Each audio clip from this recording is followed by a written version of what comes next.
everybody for joining us this evening. Joining NOFA New Jersey and Kluthe Environmental Solutions for this talk about farm conservation planning, nutrient management, soil nutrient management, soil health plans, and more. All funded by the Transition to Organic Partnership Program, a USDA program that NOFA New Jersey is partnering with John Kluthe on, that runs from Maine to West Virginia in the Northeast region and is a national program, from Maine to Alaska to Hawaii to Puerto Rico, trying to support organic farmers. And the basics of everything that John Kluthe works on can be applied to all of us in any kind of system, especially organic systems, regenerative systems, sustainable solutions. It's in John Kluthe's business name. So we're really glad to bring back John for part 3 of this 3-part series. We'll tease out the next iteration of this series towards the end, but I'm going to go ahead and give it away to you, John, for this informal Q&A, back and forth group conversation. And I want to encourage everybody to take part. This is not so much a presentation as it is an exploration. So John, yeah, that's a good way to introduce it, Devin. So I'll give you a little bit of a background about myself, but really this program tonight is geared towards more of kind of a group conversation. And so, I'm sure that I'll be inviting folks to tell me a little bit about your farms, tell me a little bit about your operations, and then hopefully we can get into some discussion about various different aspects of it.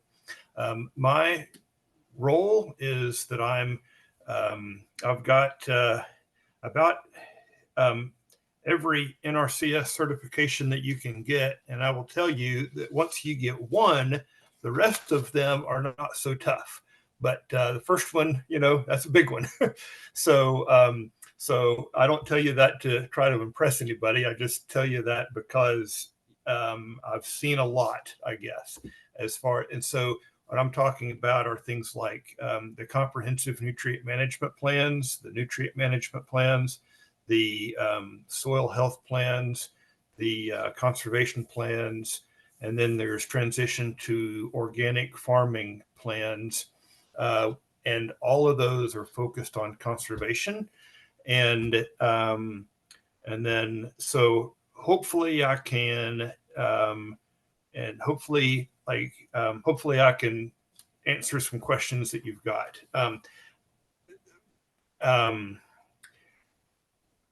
I know that I don't have a lot of production in the plans that I'm talking about, but for me personally, production is the only way that any of this happens. So if there is no production, then there's no opportunity for conservation in my view, because land needs to be in production. And so I am definitely a conservationist and not necessarily a preservationist, in the idea that we're going to try to preserve some, not in like the land preservation viewpoint, but more of in like the preserve some, I don't know, utopia state. I'm talking about like, land needs to be in production. So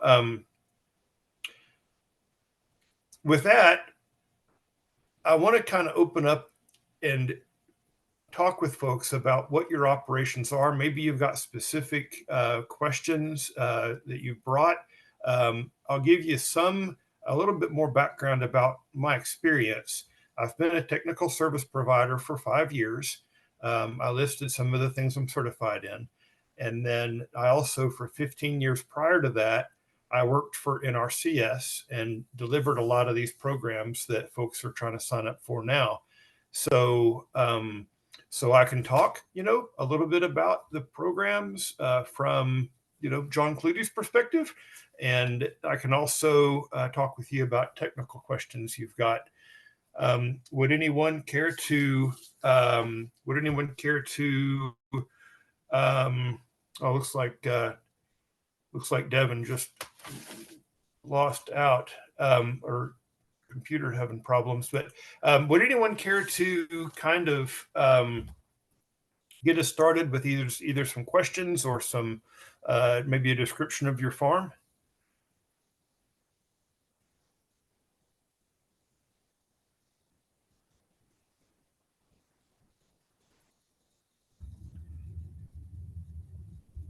So one of the big things that I'm supportive of is this whole, it's become kind of a regenerative ag, I don't know, focus lately, which is the soil health aspects. And so I think that it's very exciting from a conservation perspective. And so if there's any questions, especially around that, then I'd be interested in talking with you. I think we had lost Devin and now he's back on. So that's fantastic. It was funny, Devin, because your picture was plastered there on the screen and you looked like a mannequin. So Weird. I'm glad that you hadn't been frozen. I got the purple screen to death. It was really stressful for about 10 seconds. Did I miss anything? Just be given a little introduction of myself, and I was encouraging folks to either tell me about your farms or if you've got any questions. Hi, John. I will get started. It was quite a bit silence. My name is Özgür Tunceli, and I own an 80-acre preserved farm, and I am growing hazelnuts in about 5 acres of them. And I'm applying, I'm employing the regenerative practices, and I am intending to turn the farm into an organically certified farm in the next 3 to 5 years, because the hazelnuts are about 1 year old, and when they're in production, the earliest when they're in production will be about 5 years old, and then full production will be 8 years old. So it's an 8-year plan. And this was previously a horse farm, and we planted the hazelnuts in the horse pastures. So I'm trying to build the soil and doing different things.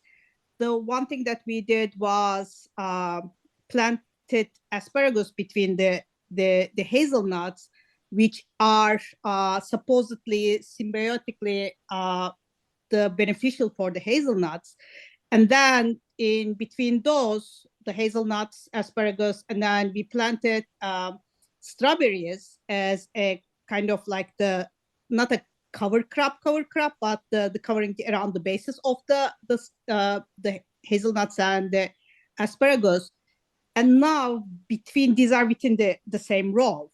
And then between the row, I have about like 20 feet in each row. We want to be able to integrate the cover crop and the animals. So I'm curious about considering what I have currently in there, hazelnuts, asparagus, and the strawberries, and bringing sheep, goats, and the chickens to those aisles rotationally. What kind of cover crop would be appropriate, both like feeding the hazelnuts as well as the beneficial for the animals? Mm-hmm. When would you be, so are you talking about like a wintertime cover crop, Özgür? Both, the winter and summer. Winter and summer? Well, I tell you, cereal rye is a very good cover crop for wintertime. It grows fast, and it especially if you can get it planted early, like the end of August, ideally, then cereal rye is very good for this area, and it's a great cover crop for the wintertime to get started with. And it sounds like you've got a very diverse operation.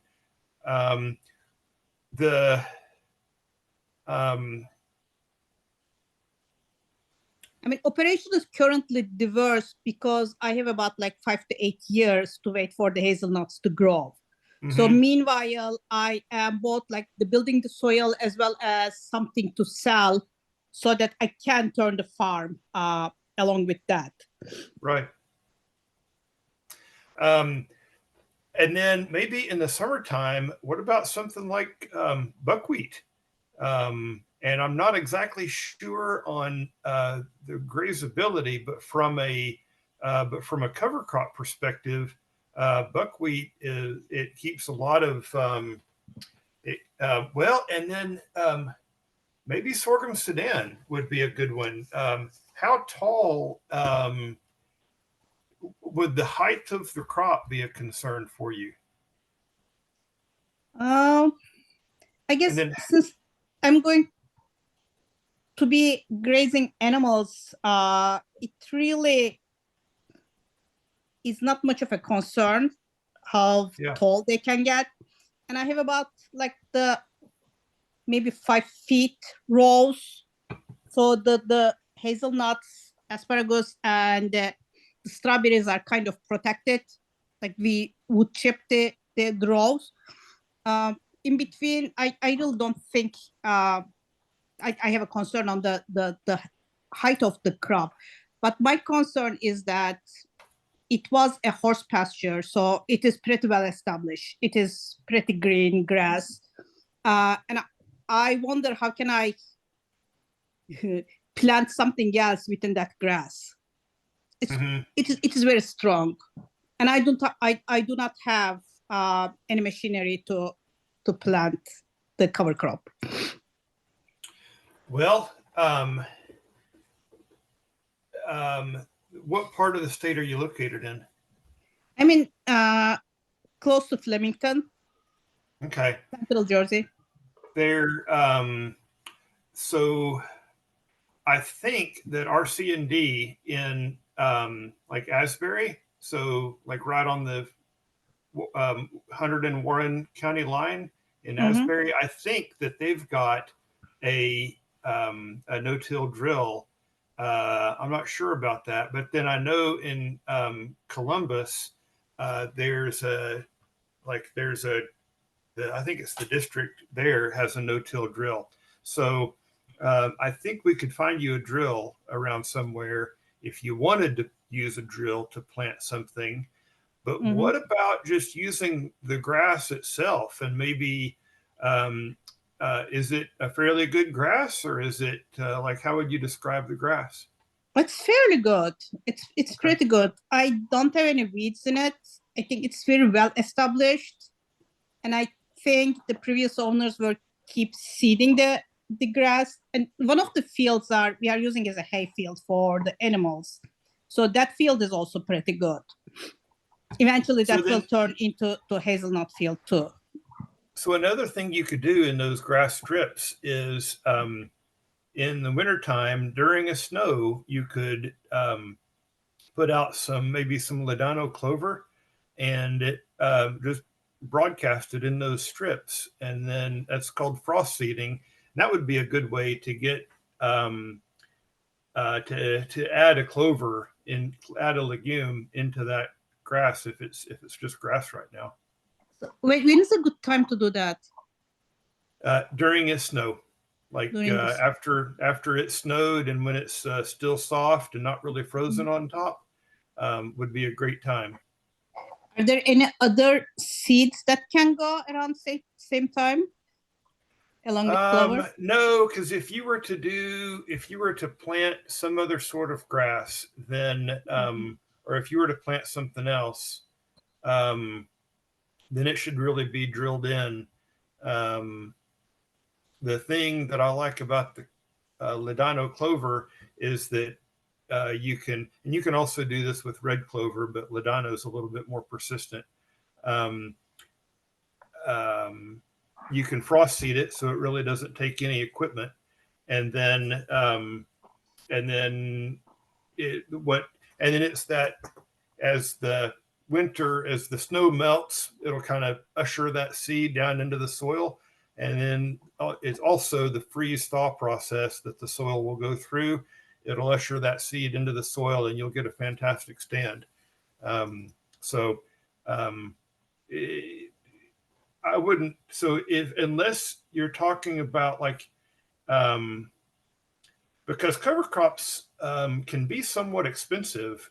So like if you've got good grass there now, that might be the way to go, especially if you're rotationally grazing that. That'd be my recommendation, is just to bring in maybe bring in a legume into it. Yeah, that sounds like a good idea. I may try that this winter. Thank you. Yeah, you bet. That kind of begs the question for me, John. How often do you say you go and visit a farm seeking a conservation plan and they don't really need one because they're already, they've got their bases covered. There aren't any major flaws in the system and most of their ground's covered by an effective cover as is. Does that happen often, or can you usually find one or two things? Well, there's always, I'll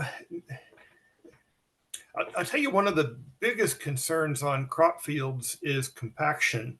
And so on crop fields, that's pretty often like a resource concern from a conservation planning perspective. But and so that's so there's an opportunity there a lot of times. And then I mean, erosion happens, you can't hardly get away from it. So there's always some little thing to find. But it's, I think so often it turns into like an opportunity to do something a little bit different rather than doing something a lot different. I really hate to, if I can recommend little changes, I feel like a whole lot easier thing to do than big changes. Totally. I think that Oscar also brings up a good point. What does a farmer do? Let's say they're a small farmer, they don't have a ton of equipment or infrastructure. What implications does that have for a farm seeking a conservation plan to access NRCS funding? But if they don't have the means to go ahead and implement that conservation plan, do you come across that at all? Sure. And that's where it really is the responsibility of everybody involved to consider the feasibility of doing some sort, doing whatever it is that's recommended. It really needs to be, you need to talk frankly about what you're going to be doing, and is it feasible? Because that's a major concern. I think I'd add also, as I was talking about the legumes, like adding in the legume, the inoculating that legume is probably the most important thing. And so I think I'd add that to my answer for Erzger there, because you can either buy seed that's pre-inoculated, or you can buy a little bag of inoculant. And, we've been talking about soil biology and the soil biology. And so that inoculant is actually the precursor to the rhizomes, to the rhizomes that attach to those legume seeds. And so it's creating a mycorrhizal association in the soil that inoculant does. And without it, it might be there in the soil anyway, and you'd still get it, but it also might not be there. So it is definitely worth it to either purchase seed that's already been inoculated with the proper inoculant, or to buy inoculant. You can buy a little bag of inoculant. It looks like charcoal, and it's fairly easy to inoculate your own seed. You'd spread your seed out on a tarp.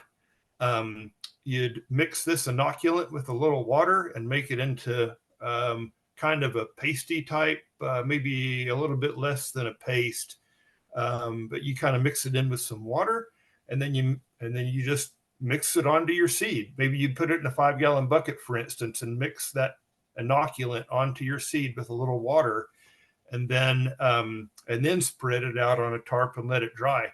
And that will place that biologic relationship on the seed so that it is right there whenever it needs it. You'd have a very robust stand.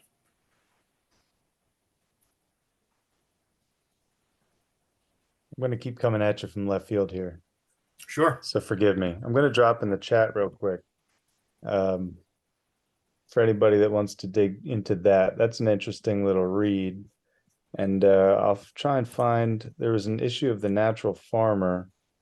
You might just be able to click through that article. I like experimentation. You know, I don't take anything too seriously here where we're at, because it's not my main mode of income, so I can have a little more fun with it. And I'm also not inclined to just play within the boxes that NRCS wants to draw. So if I'm trying to go for a conservation plan, I got two questions. One, what kind of flexibility would I have as a farmer to define my own terms of conservation and soil management?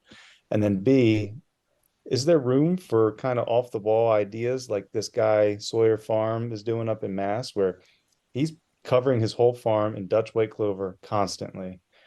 He's been running trials on it for years. He's found that it has had no negative impact to just plant directly into Dutch white clover, except for solanaceous crops that need that warmer soil temperature to really get going. Because, you know, having the clover on keeps that soil temp a little bit lower than otherwise bare ground would have it. So is there, in a nutshell, is there room to get creative? Is there room to go draw outside the lines of NRCS slightly? Because I know sometimes you have to be exact with these standards. So with NRCS, as far as a conservation plan goes, there's really only one, maybe two criteria that a conservation plan has to meet. And the conservation plan is supposed to meet the tolerable soil loss for the soil. And so for, and that's for whatever kind of a plan it is. Even for like a pasture plan, for instance, it's supposed to meet the tolerable soil loss, which that's certainly typically not a concern. And then if there's crops, then it's also supposed to meet soil loss criteria. It's also technically supposed to meet the soil condition index, which is a that's a calculation based on the various different tillage operations that are taking place on the farm. But as far as like an actual conservation plan goes, it's a pretty, I mean, that's not a huge, like, that's not a really high bar. That's kind of a low bar, I feel like. It's not like a lot of different criteria for the plan itself. But so when you're talking about, so I think that as I answer that question, I'm kind of realizing that what you might be talking about is more so like the implementation of various different practices.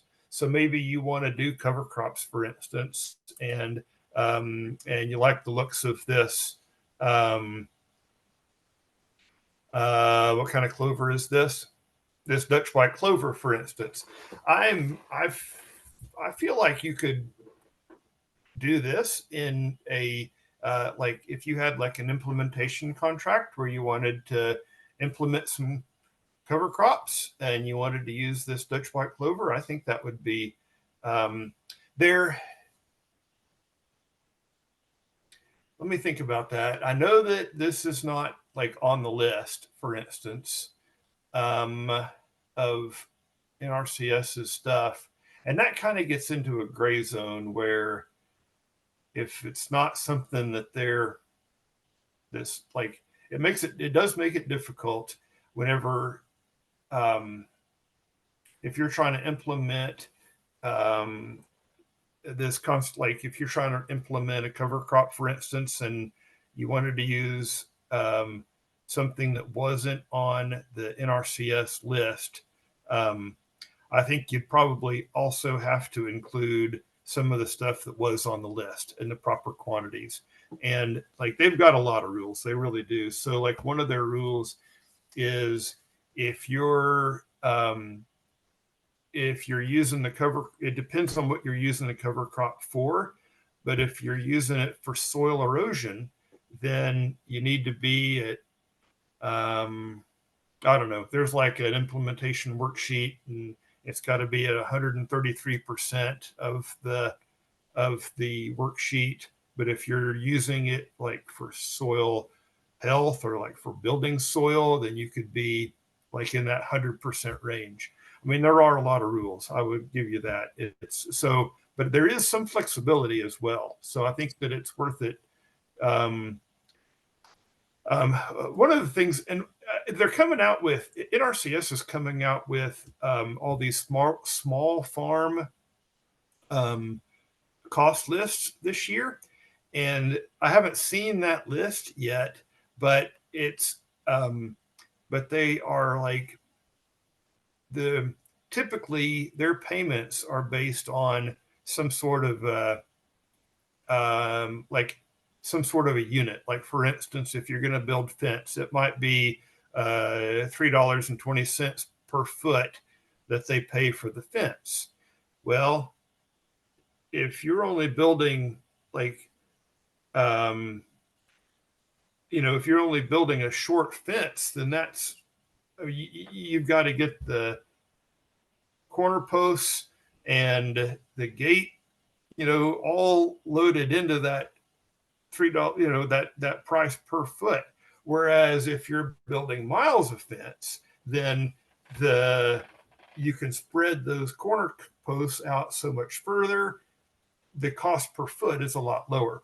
Anyway, this year they're coming out with a small farm price list. And so it should be a lot more advantageous just to like do the small farm price list and cost list, where doing some of these practices is not based on the square footage, for instance, or the acreage, but it would be based on like a small farm cost list instead of a large farm. I'm not sure if that made much sense, Devin. No, that made tons of sense. And, I dropped that Sawyer farm bit in because Oscar was talking about clover, and I just thought that was a neat little project he had going on. But I think kind of what brings me back around is to the ROI on doing a lot of this paperwork, going through the process. If you have 5, 6, 10 acres, you spend a lot of time. It's discouraging for some when they take all the time and then they find out, oh, I have to stick within these very finite guidelines in order to get the funding. I had, there are friends of ours in the community who got EQIP funding for a high tunnel. And I know this is a deviation from the topic at hand, but NRCS gave them a really hard time about the high tunnel being 3 inches off from where it was supposed to be. And Wow. it just seems totally counterintuitive. But in that line of thinking, with your experience in accessing conservation funding, and this might be a hard one to answer, but are there simplest, easiest, quickest things to implement that can get a farmer up and going with some conservation practices? Things that are, if almost like an intro, an appetizer to conservation funding, what would you start with if you could start with anything? And I know that pertains to the various types of farms, but let's imagine you've got 10 to 20 acres, even an acre of flat ground. What's the quickest, most simple thing that somebody can whet their palate with NRCS funding on? Well, I mean, I think that one of the nicest things is that you can do cover crops, and you can do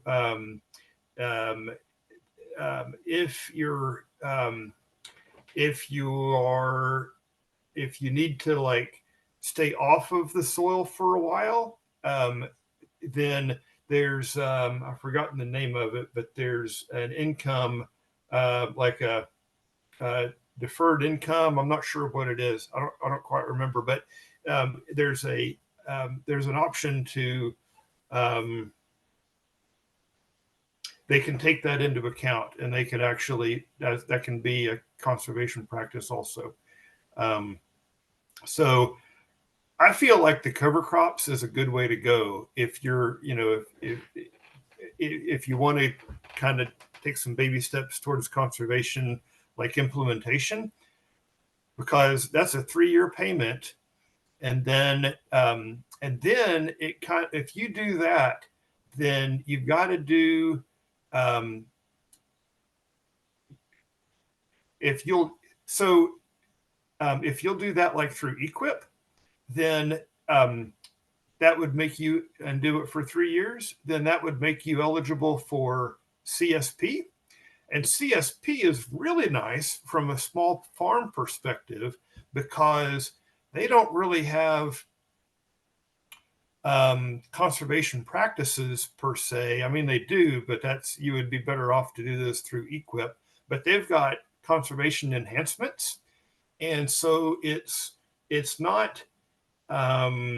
It is very well defined things, but it's things like if you're cutting a hayfield, start cutting it from the center first and work your way out. Everybody will, not everybody, but it's most often the case that you start on the outside and work your way in.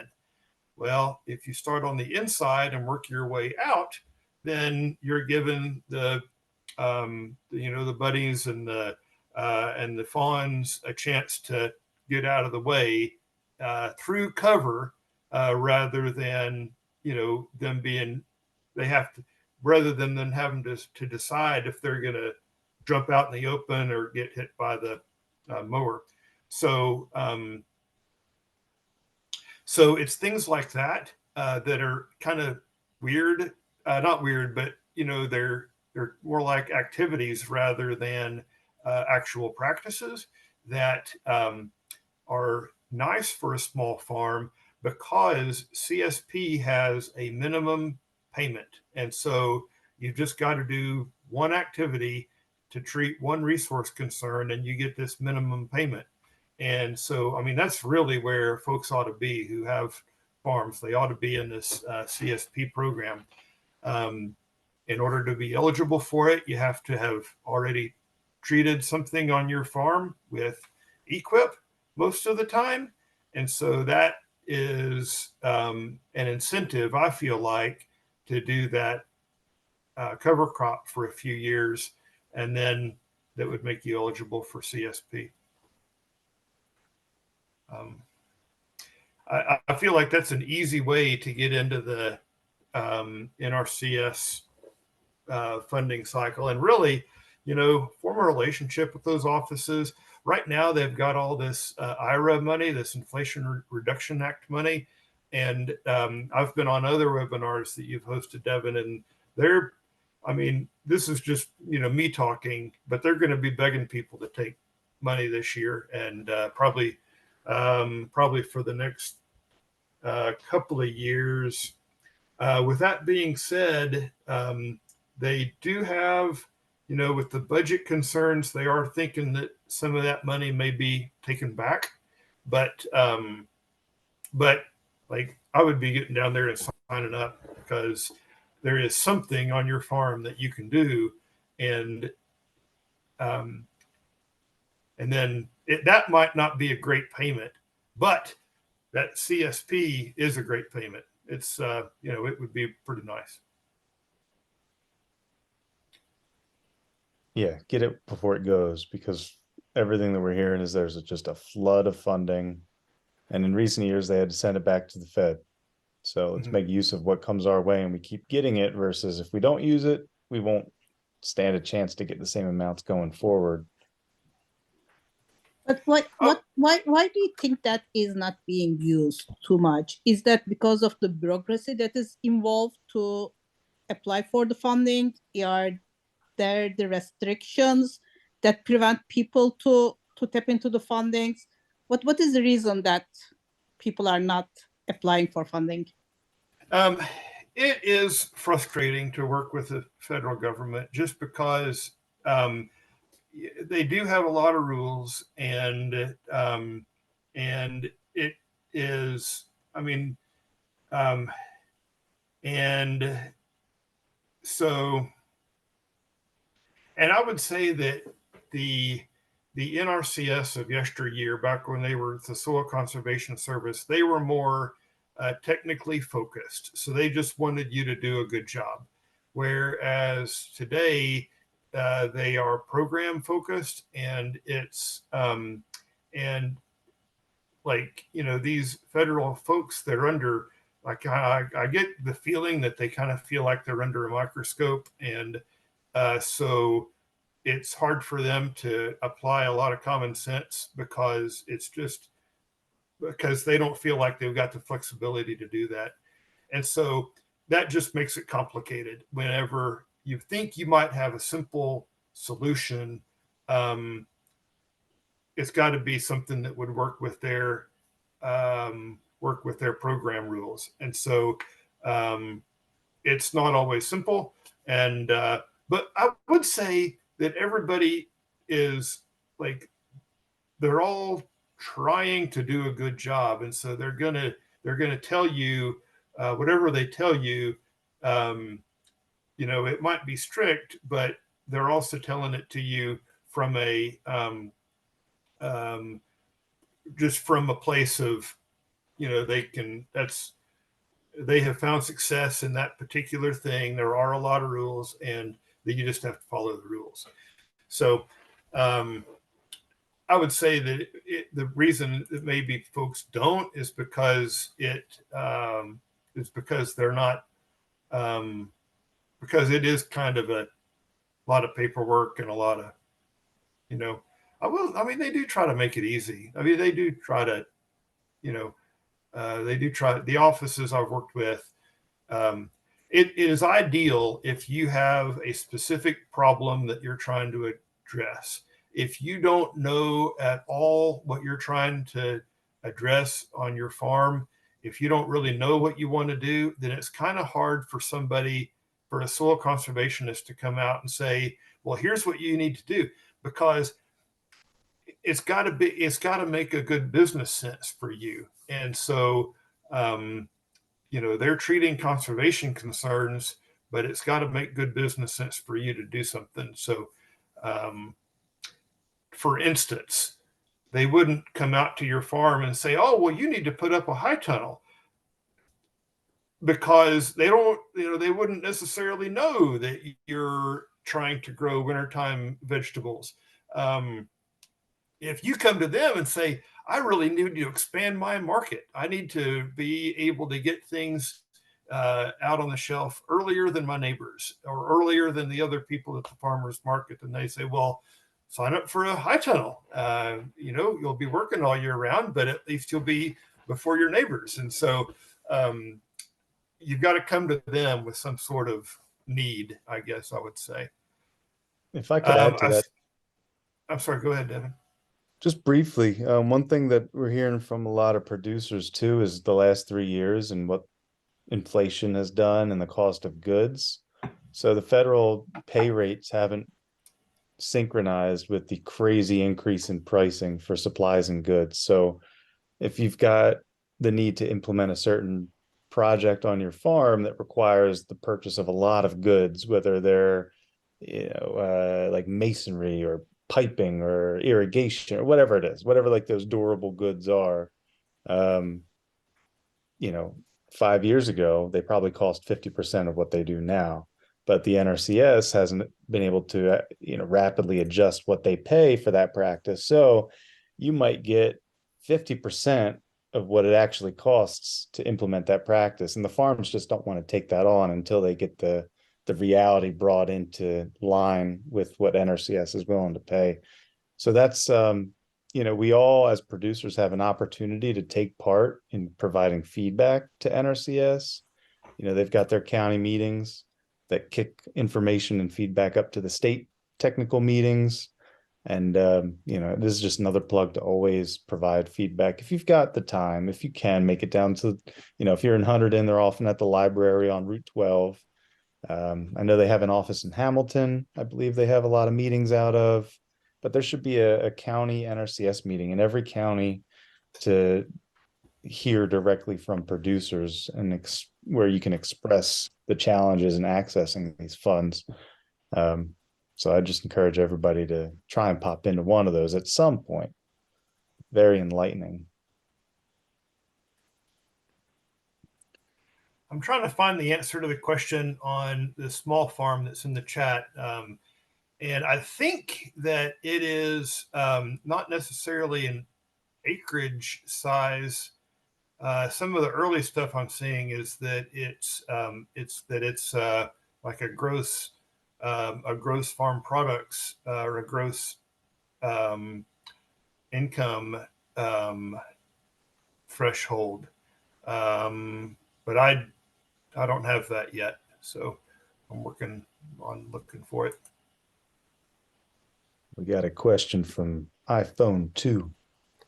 Hey, iPhone 2, it's Maria Stewart and Matt Kriegler. Hey, what's going on? Oh, well, we're enjoying an evening listening about conservation practices. This is a little bit, I guess, a different direction than where some of the conversation has been going. But, we are looking at taking a conventionally conventionally managed cornfield and establishing pasture grass to hopefully feed our goats by summertime. We would like to rent that no-till drill from RCD, but we don't know a lot about when to plant pasture grass. There's other conditions. Obviously, if it's too wet, you don't want to drive equipment in. What resources could we tap to learn some of the basics on converting cropland into pasture land? Well, Penn State has a lot of good guide sheets on that. And these guide sheets will kind of walk you through. It's extension publications, so 2-page guide sheets, for instance. So that might be good. Hope there's nobody from Rutgers on the line, but Penn State really blows Rutgers out of the water as far as their ag assistance goes. And it's so close, that it pretty well covers anything that New Jersey would have a question about. Let's see, other resources. Honestly, so at this point in the year, I would start to think about if you're wanting to graze your sheep next summer. I'm sorry, what's your livestock? Goats, dairy goats. I think I would start looking at cover crops for next summer and get those planted early. Can you define early? Well, you could even do some parts of your field in cereal rye now. I mean, it's pretty late to be planting cereal rye, really, but the point would be that it would grow a little bit over the winter time, and then when conditions are right in spring, it would really take off. And so that would get you some early grass, and then maybe plant other parts of your farm in like a summertime grass. I mean, sorghum sudan comes to mind as something that you'd really get a lot of tonnage from. And then as far as planting permanent pasture goes, that should really be happening in September. So maybe try to work with some cover crops this coming year. Okay, thank you.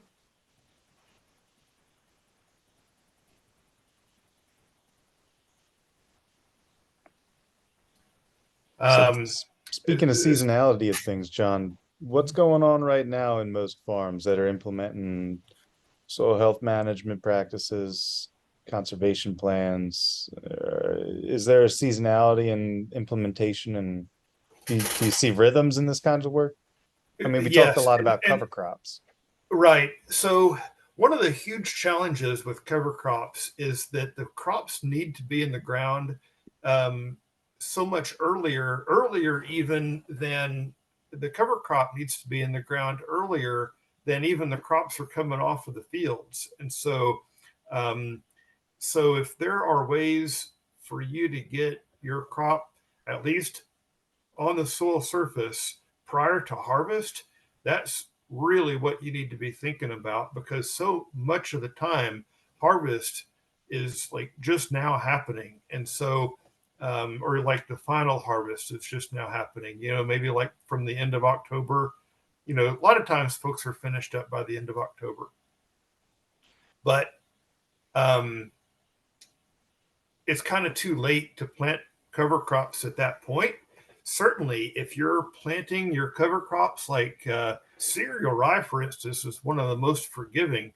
But if you're planting that for like soil health benefits, then you want those roots to be growing all winter long. And if you're just now getting them planted, then the plant, it's just going to kind of sit there up until spring. And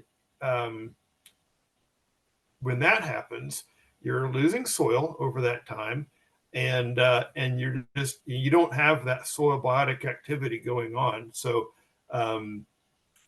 so from what's happening right now on most farms is everything is being put to bed, everything's kind of being shut down for the winter.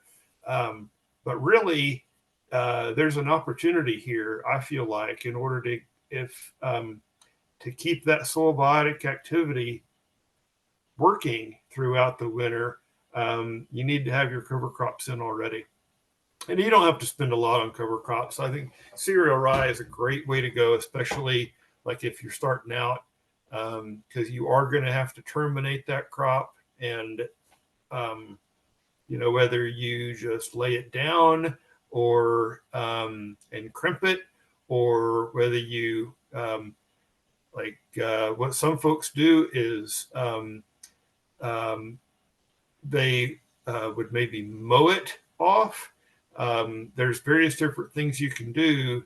It does make a nice mulch, and so if you can get enough tonnage out there, then laying it down and then just planting directly through that mulch that it's created is a good way to go if you can do it.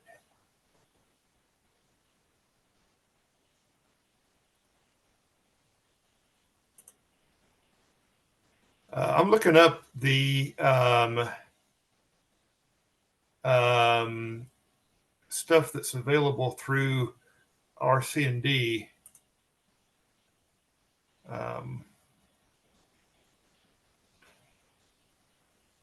I think that they've got a drill. I should probably get Devin. I need to get you a list of the various different places that have drills. I'm going to make a note of that. Yeah, last time I talked with RC&D about their no-till drill, I think they had to have something repaired on it. Oh, okay. I know for a lot of these folks, it's pretty onerous to manage the equipment rental program. I'm not sure who else might have one in the area that's a public or a nonprofit rather than a private farmer. Definitely something worth building on, though. And then, depending on what you're doing, if you're going to be tilling anyway, and broadcast is still a good way to go if you're going to be, if tillage is involved anyway. So I've got maybe a non-related question. I don't mean to backpedal, but let's say that I set up, whether it's a conservation plan, nutrient management plan, what have you. Are there repercussions if I deviate? If something doesn't go right in my implementation, what happens? Okay, so so let's say that you've gotten a okay, so and you're talking about with NRCS. Mm-hmm. So okay, so you ask about these various different plans. Typically, the TSP will work with you to write the plan, and then that contract is done. It's over with. You've just written the plan, and that is what is expected for the to fulfill the contract.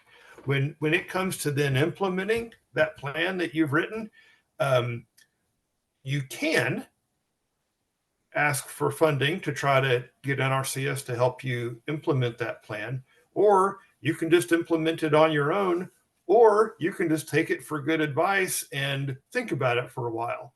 And really, there's, as far as implementing the plan goes, there's really no stipulation that those are implemented. Actually, even these CNMPs, and the CNMPs are kind of big because they've got a lot of times they've got, well, the CNMP will definitely have like a structural practice or some sort of a typically it has to do with manure, and it has some sort of a structural component.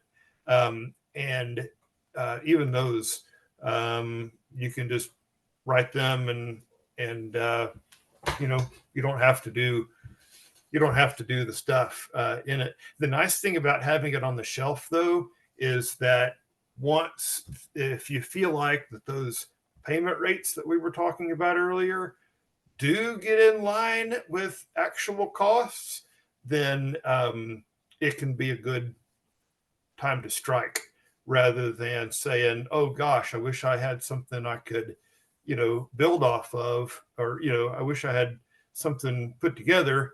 And so that gives me another thought. If you're a beginning farmer, if you've been farming for less than 10 years, then I would really strongly encourage you to go talk with NRCS, because they base their payment rates off of 90% of what they think it's going to cost you if you're a beginning farmer. And what I've heard is most offices, they'll ask you if you're a beginning farmer, and a lot of times what they'll go off of is whether or not, like, for how long have you been filing a Schedule F? That's like, if you're filing a Schedule F, that's kind of bona fide at that point. I'm not sure if all offices do that. Some offices may just ask, how long have you been at this? And then take your word for it. So, but otherwise, if you've been at this for a long time, then they base their payments off of 60% of what they think it's going to cost you. So it's to your advantage if you're starting out to go ahead and get hooked up with them.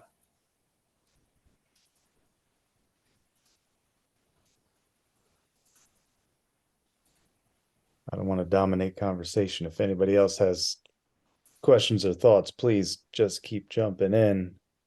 And I'd really be interested to hear about other Yeah. farms and other things you've got going on those farms, because there's different ways to look at things, and it's always, we could share a few. I don't have to be the only one providing ideas. I think that other, folks could jump in as well.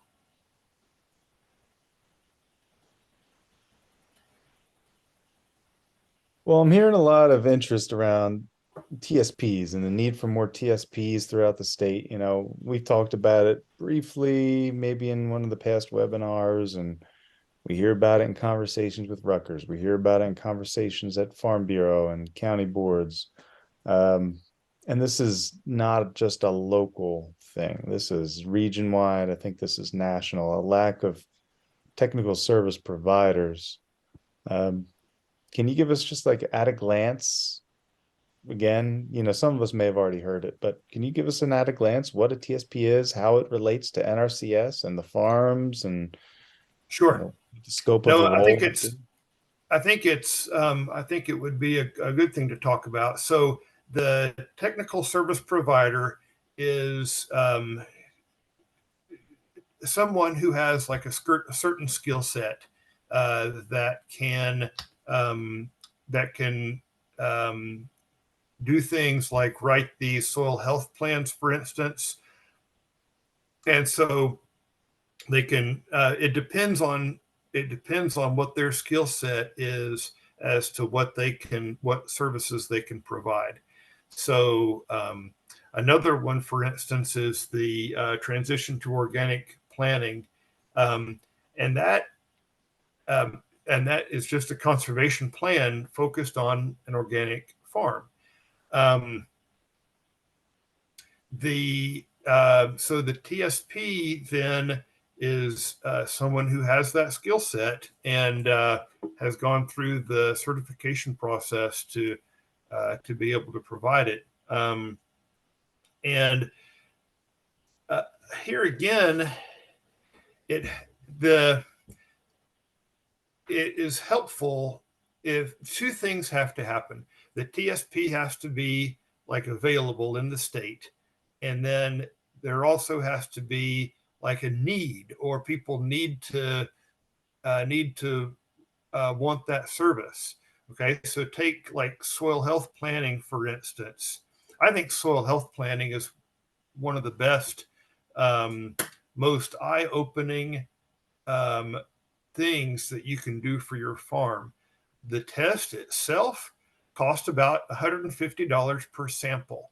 But then the information you get from that is, and the plan that would follow that is, I feel like it goes a long ways to convincing someone that they are either doing things right or have maybe an opportunity to do things differently. But the TSP person would, it just depends on what they're qualified to, what they've kind of worked through that qualification process to be able to provide.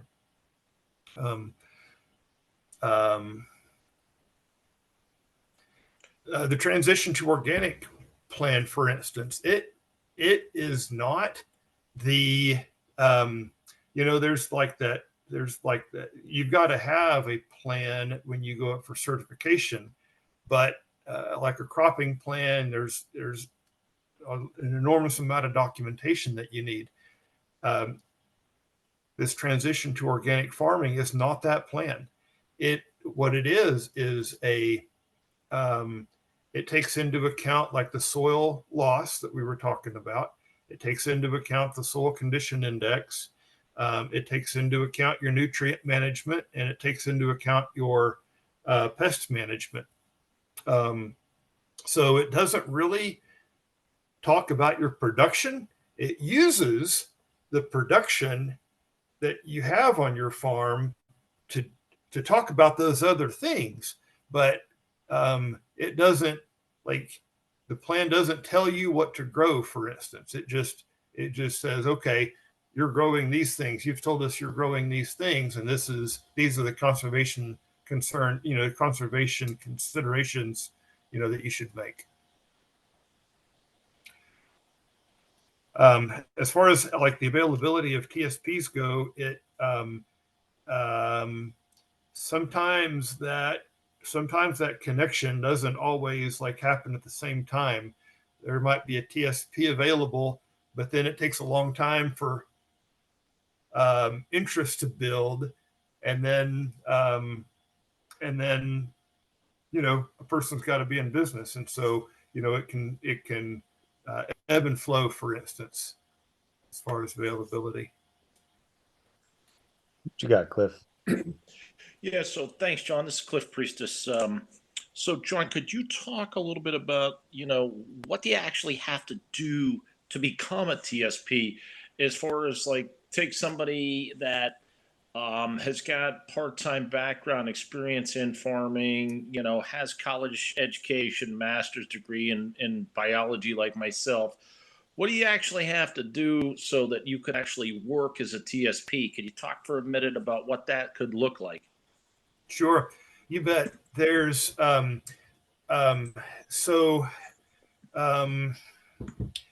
certification process to work through, and you've got to be patient and persistent, because it's certainly not easy. I'm actually going to pull up it's not easy just because you've got to work part of it.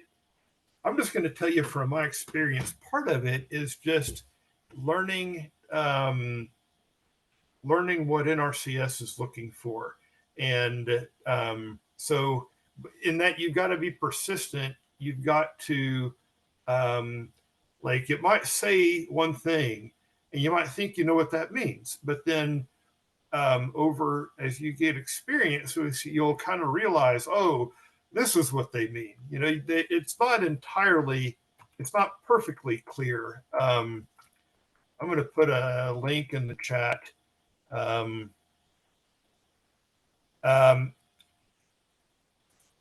to find it. And so there's a couple of different ways to go about it. If you're a certified crop advisor, for instance, that's kind of that's one caveat to get in. There are some trainings that you've got to take, and for each of these different TSP plans that you would sign up for to provide services for each of those different plans, you've got to do a set of trainings that demonstrate that. So there's a couple of things. You've got to do the trainings, which they're all web-based. Most of them are. There are a few that are that NRCS will host. You've got to do the trainings, and you've got to submit a sample plan for them to kind of consider. Maybe I think it's 2 sample plans now. Those don't have to be. I mean, they don't have to be entirely legit. It doesn't have to be a legit operation, but it does have to be a legit plan. So whatever it is they're asking you for. Cliff, what's an example? What are you thinking about? Devin and I have just kicked around the idea of, I recently started the Veteran Farmers in New Jersey, which is a clearinghouse for vets that want to get into ag. But I'm trying to build up into, full-time employment in a patchwork of different things. And so I was just kicking around the idea of possibly getting this, becoming a TSP for a partial means of employment part-time. Mm-hmm. So, that's all. But thanks. I appreciate the info. I'm going to give you this link, and about halfway down through the page, there's a PDF article on becoming a TSP. And I'll try to put this in here. Hopefully that'll. Okay, great. Thank you. I do appreciate that. Hopefully that will give you some guidance. And did that come through, Devin? I didn't see it come through. No, not yet. I'm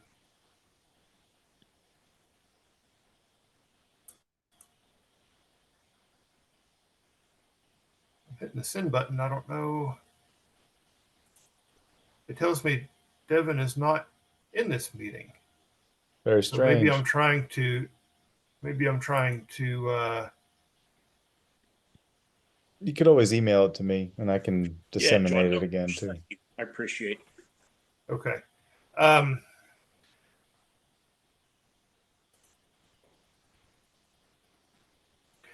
In general, what I'll tell you, Cliff, is that there will be the first step, I guess, would be to get your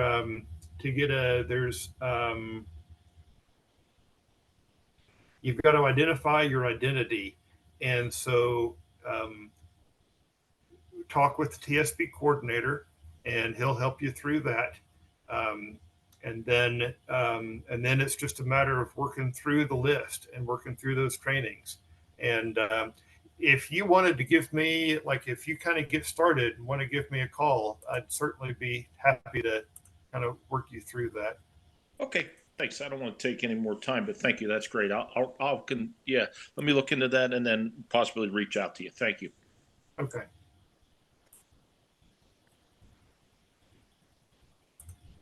I have a question. Fire away. Thank Sure. you. Hi, guys. Thanks so much for doing this. So, John, if a person were to buy an already certified organic farm, what steps would you recommend to the new buyer in order to establish their own certification?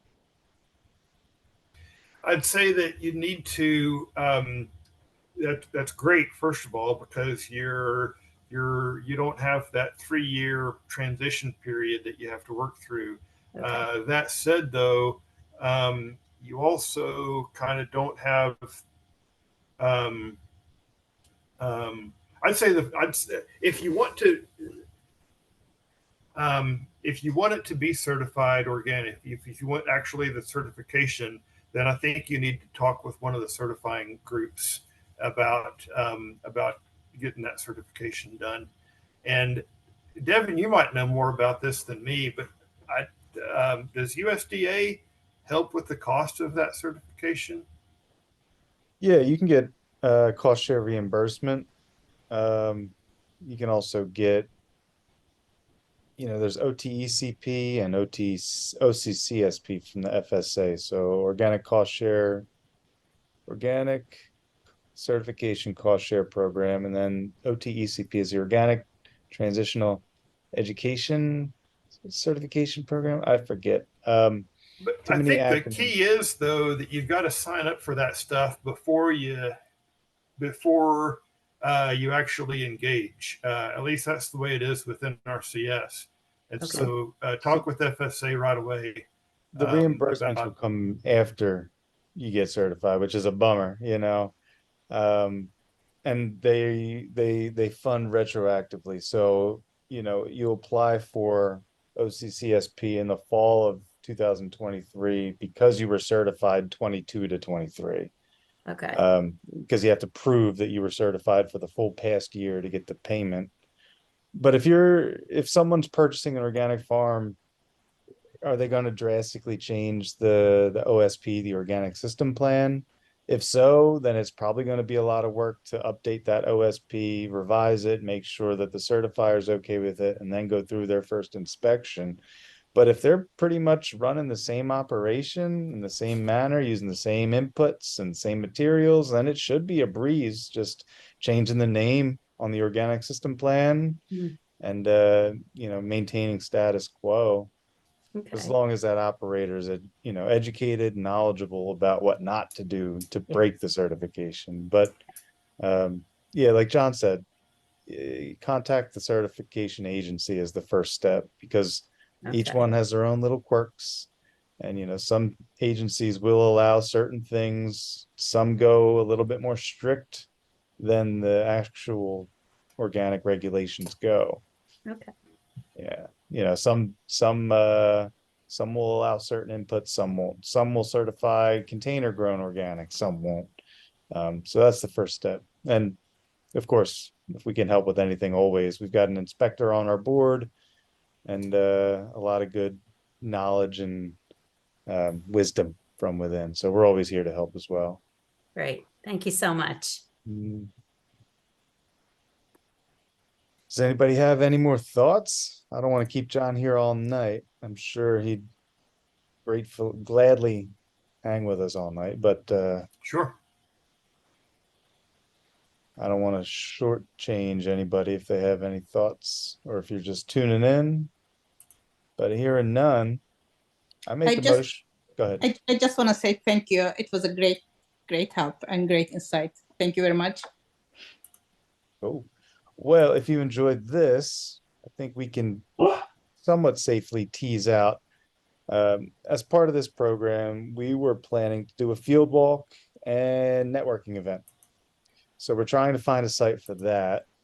We're thinking within the next month, we will host a farm tour, field walk, happy hour with, light fare, where you can see conservation plans in action in real life, not just in the vague, ambiguity of, maybe this or maybe that. So stay tuned for the emails.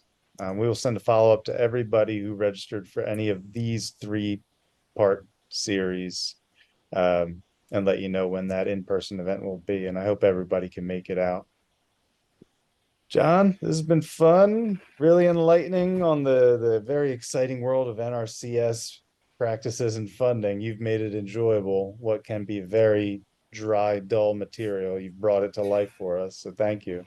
Well, I don't have a slide or anything, but let me give you my phone number, and folks can, if anybody's got a call or a question that they want to ask me maybe tomorrow or whatever, you can jot this down. You can find it on my website, which is KES LLC. But you can just give me a call. My phone number is 908-297-2461. And I'll be happy to work with you on specific questions that you might have. Spend a few minutes on the phone with you at least. So if you've got other questions. Awesome. Well, thank you everybody for joining us. I'm sure this won't be the last time we see John. Yeah, everybody have a great evening. Thank you. Bye.